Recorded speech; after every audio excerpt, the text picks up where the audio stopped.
सिर कटा भूत। मयंक एक मल्टीनेशनल कंपनी में ब्रांच मैनेजर की जॉब करता था। एक दिन मयंक को ऑफिस से घर जाने के लिए लेट हो गया था।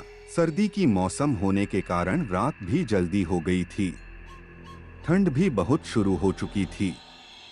रास्ते में चलते चलते मयंक को अचानक एक आवाज सुनाई दी, रुक जाओ।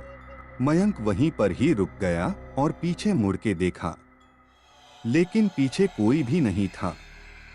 फिर से वही आवाज सुनाई दी, सामने देखो। जैसे ही मयंक ने सामने देखा तो उसे जमीन पर कुछ चमकती हुई चीज दिखाई दी। मयंक दौड़ के उस चीज के पास गया और देखा तो यह कोई साधारण चीज नहीं थी बल्कि एक चमकता हुआ हीरा था। उसने वह हीरा अपने हाथ में लिया। उसकी चमक देखकर मयंक की खुशी का पार न रहा।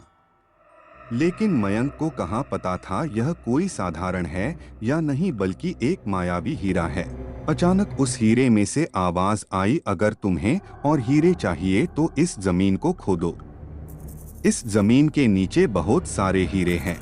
मयंक खुश हो गया। उसने उस हीरे को अपनी जेब में डाला और जमीन खोदना शुरू किया। करीबन 2 फीट खोदने के बाद अचानक मयंक डर के मारे चिल्लाने लगा। इसके कारण उसका संतुलन खो गया और जमीन पर गिर पड़ा, क्योंकि उस गड्ढे में से हीरे मोती नहीं बल्कि किसी इंसान का कटा हुआ सर मिला। अचानक वह सर हवा में उड़ने लगा और बोला, डरो मत, मैं तुम्हें कोई हानि नहीं पहुंचाऊंगा। मैं तुम्हें बहुत सारे हीरे जवेरात भी दूंगा। बस मेरी बात ध्यान से सुनो, मैं जहां जाता हूं वहां मेरे पीछे आओ। फिर वह सिर हवा में उड़ा और जंगल की ओर बढ़ने लगा। करीबन 1 किलोमीटर चलने के बाद वह सिर रुक गया। मयंक भी रुक गया। फिर उस सिर ने मयंक से कहा, इस जमीन के भीतर बहुत सारे हीरे मोती जवाहरात छुपे हुए हैं। इस जमीन पे खोदने का काम शुरू करो। मयंक खुश हो गया और उस जमीन को खोदना शुरू कर दिया। खोदते खोदते उस जमीन के नीचे हीरा मोती तो नहीं मिले बल्कि उस सिर का कटा हुआ धड़ मिला। उस सिर ने कहा, अब तुम्हें एक आखिरी काम करना है, उसके बाद मैं तुम्हें मालामाल कर दूंगा। तुम्हें कहीं से भी एक लोटा खून लाना होगा। मयंक ने बोला, एक लोटा खून? पर मैं एक लोटा खून कहाँ से लाऊंगा? उस सिर ने कहा, चलो मेरे साथ। वो डरावना चेहरा मयंक को साथ लेकर थोड़ी दूरी पे गया। वहां उसे एक इंसान को जाते हुए देखा। वो सिर बोला, उस इंसान को मारकर उसका खून ले आओ। मयंक डर गया और बोला, नहीं नहीं, यह मुझसे नहीं होगा, मैं यह नहीं कर सकता। अगर तुमने यह काम नहीं किया तो मैं तुझे बहुत बड़ी मुसीबत में डाल दूंगा। फिर तुम्हारी पूरी जिंदगी नर्क बन जाएगी। मयंक ने हाथ जोड़कर उसे कहा, मुझे माफ कर दो, अगर मैंने उसे मार तो मुझे पुलिस गिरफ्तार कर देगी और मुझे जेल जाना पड़ेगा। उस सिर ने अपने तंत्र मंत्र की शक्ति से एक छुरी और लोटा प्रकट किया और गुस्से से बोला, अगर तुम मेरा यह काम नहीं करोगे तो मैं तुम्हारे पूरे परिवार को मौत के गाढ़ उतार दूंगा। मयंक ने मजबूरी में आकर उस आदमी को मार डाला और उसका खून लेकर उस सिर के पास गया। वो सिर खून को देखकर बहुत खुश हुआ और बोला, यह खून मेरे शरीर पे डाल दे। उस सिर के कहने पर मयंक ने खून को उसके शरीर पे डाल दिया।